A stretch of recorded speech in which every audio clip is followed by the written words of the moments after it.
talkover artists, following on from the man credited with starting the form, Count Machuki, who would be followed by others like Sir Lord Comic, King Stitt, and others, had honed their craft live in front of an audience in the local dance halls. While a record was playing, they would either make an announcement when the next dance was, maybe say what the song they were playing was, or announce the name of the artist. Following on from Machuki's example of throwing out jive talk expressions while the record was playing, maybe adding some interjections of their own. This began to creep onto record in the 1960s with those sides by the likes of Sir Lord Comic and King Stitt and Machuki himself, but it wasn't until the massive success of U-Roy around 1969, 1970, with his sides recorded for Duke Reid's Treasure Isle label, that the commercial viability of DJing on record, as opposed to being performed live in a dance, began to be realized. Those sides by U-Roy would occupy the top 3 chart positions in the Jamaican charts for weeks on end. There would be customers lined up to buy his singles at the record shops when it was coming out. Reportedly, they could sell thousands of copies in a weekend, and this resulted in the very first reggae DJing LP with Version Galore by U-Roy, appearing on Duke Reid's Treasure Isle label. But there was still a lot of resistance to the form. It wasn't really clear if this was going to be a passing fad. Customers were buying the records. They were hugely commercially successful. But after the music of the various forms of Jamaican music in the 1960s, the great musicians of the ska era, the vocal groups of the rocksteady era of the late 60s, where you had these fabulous vocal groups, all of which had honed their chops for hours and weeks and months on end to get perfect sound. This guy talking over a record that was already recorded and maybe not even new, maybe a couple of years old, which would be like an eternity in Jamaican music at the time, which was rapidly changing and developing in the late 1960s, early 1970s, with the space of 1 year being an enormous amount of time in terms of changes happening, new artists, new producers coming forward and trying to gain a foothold. DJing maybe didn't seem like a big step forward, and there was met with a lot of resistance from certain parties in the music establishment. Radio DJs did not want to play the DJing records, but customers were there, and it would not be long before U-Roy would be fending off challengers to his throne at the top of the DJing pile. The first and the greatest for the first couple of years of the 1970s would be a youth named Dennis Smith. He was born in 1947 in Clarendon, Jamaica, was trained as a welder, but soon began to follow the various sound systems around town, would check for Count Machuki and particularly U-Roy, and take in what they were doing on the microphone. He would start up his own sound system called El Paso Hi-Fi, named after the Marty Robbins country and western song, El Paso. Side note, this is my dad's original copy I grew up listening to. Country music also very popular in Jamaica for many years, not really that well known. It is a certain influence on the music. Dennis Smith would also begin adding lyrics to some records he would be playing, starting to play around with what he could do, would be purchasing specials from producers like Duke Reid to play on his system that he could chat over. He had started up El Paso Hi-Fi with a couple of friends who would also perform on the microphone with him. They would also begin making records under the name Lizzie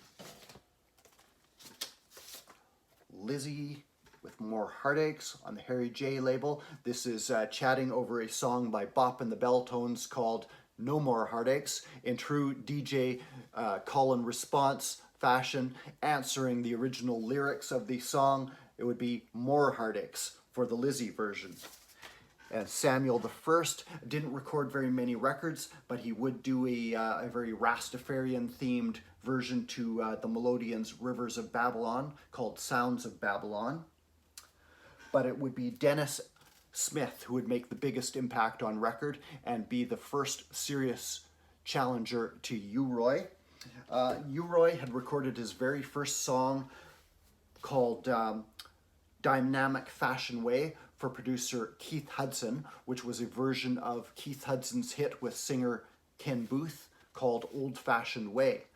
But in the meantime, U-Roy had gone off to Duke Reid, and Keith Hudson was looking to bring in another DJ to add some more versions. He would latch on to Dennis Smith. The two would begin recording a few sides together, which turned out to be hits. Dennis Smith would also start recording for Cox and Dodd, the chief rival of Duke Reid over at Treasure Isle. Cox and Dodd was also keen to latch onto the DJ phenomenon, and at this point, Dennis Smith renamed himself Dennis Alcapone, with one of his key hits for producer Keith Hudson also being a version of that song by Ken Booth, Old Fashioned Way, called Spanish Omega, following on from the U-Roy version. His sides for Cox and Dodd would he would even cover over one of U-Roy's hits, Wear You to the Ball, originally a Treasure Isle production. He would also cover another DJ, Scotty's Riddle I This. And finally, around 1971, Cox and Dodd would issue the second DJ album, and the first on his Studio One label, with Forever Version, Dennis Alcapone, in kind of a pointed cover image with Dennis posing at a cannon, perhaps firing a shot in the direction of Treasure Isle's Duke Reid. Remember the great rivalry between Cox and Dodd at Studio One and Duke Reid at Treasure Isle. The two had been having a back and forth battle for musical supremacy since the late 1950s. Duke Reid had latched on to DJing first. Cox and Dodd was answering back, again getting Dennis Smith, now Dennis Alcapone, with the gangster-inspired name, and he would be the first to adopt one of these fanciful kind of gangster names. There would also be various fads as years went on for Western-themed names and military-styled names. Dennis Alcapone was the first. He would also be DJing over some of the classic rocksteady and early reggae Studio One hits, with Forever Version itself being a version of Carlton and the Shoes' Love Me Forever. Again, sometimes answering back the lyrics with his chat. He would pioneer what he called sing talk, which was a more melodic form of DJing that audiences could kind of sing along with him. He would do these whoops and shrieks, yeah, yeah, yeahs. That was kind of the trademarks of his style. And he soon began recording for a plethora of producers, going to Prince Buster, Joe Gibbs, Bunny Lee, who would issue probably the third DJing album with Guns Don't Argue, also by Dennis Alcapone, around 1971. So 2 LPs by Dennis Alcapone in 1 year alone. The second and third DJing albums, both by him. Dennis Alcapone would also team up with Lizzie. They would do some sides in combination with each other. One of the first to do that, where you have 2 DJs kind of doing a call and response thing together on the same record. Another early DJ, Kerry Johnson, had also done a similar thing with yet another early DJ, Lloyd Young. There's one of his Lloyd Young singles, Butter and Bread.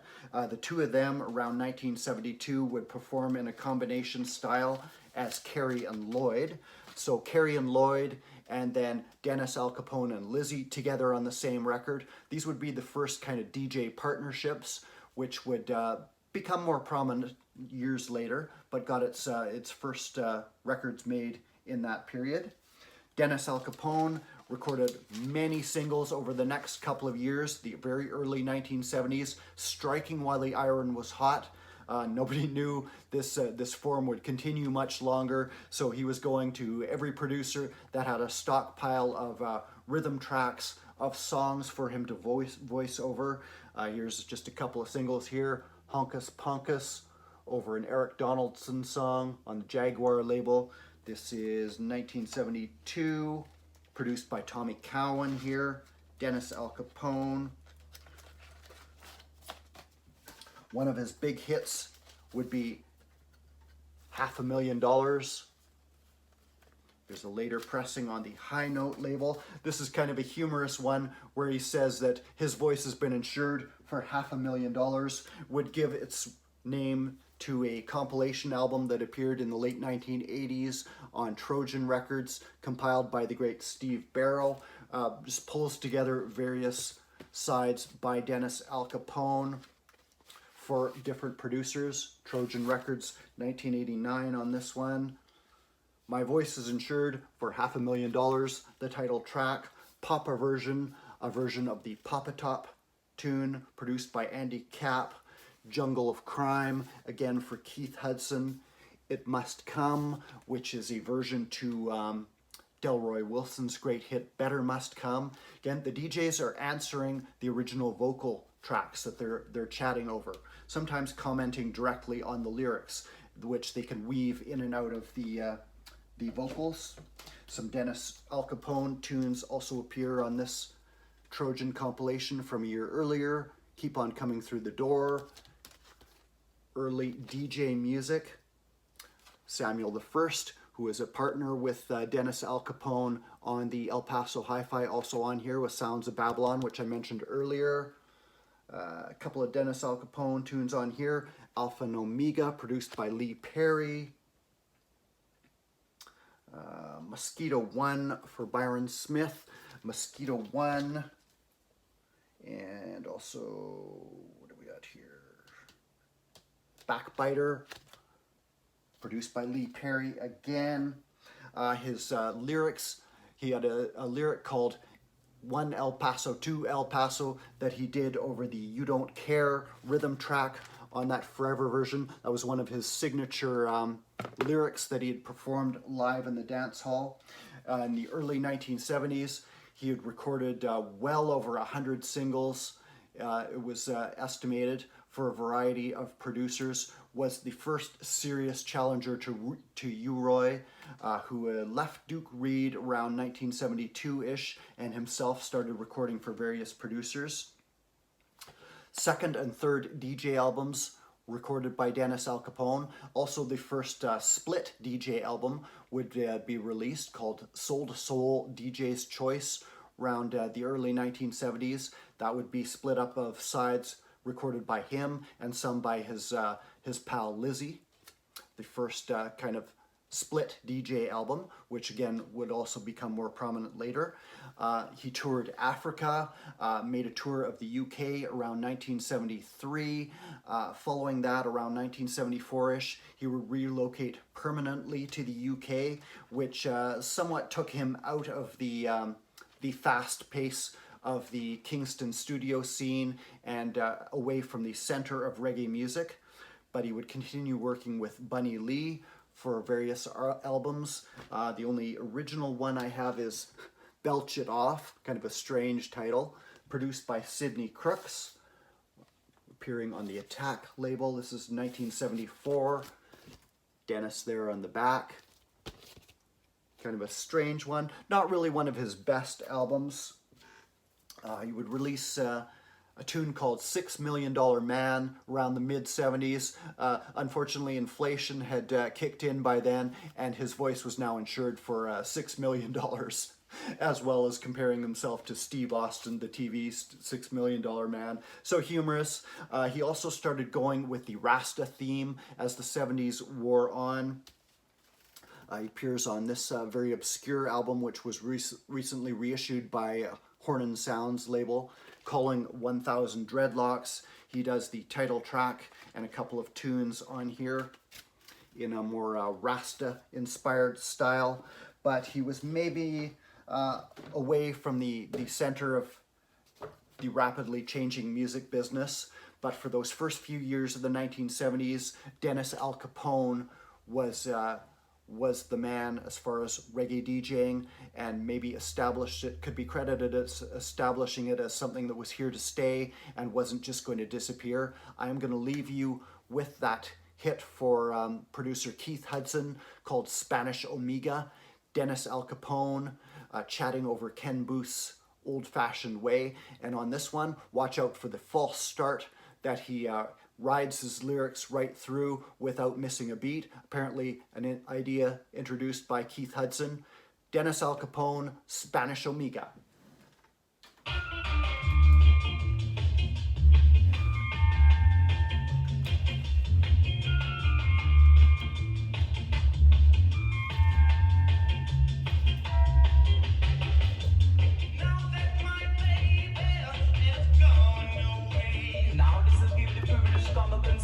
There's Dennis. Not in that old-fashioned way. False start.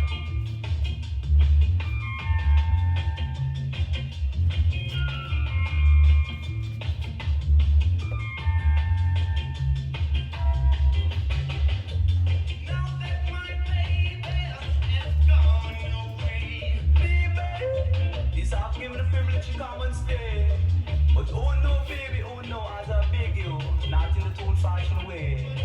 Hook, line and sinker, hook back, Spanish Omega. Hook back on the track as I played back with the double attack. Playing it back on the double attack. Old fashion, for the new fashion.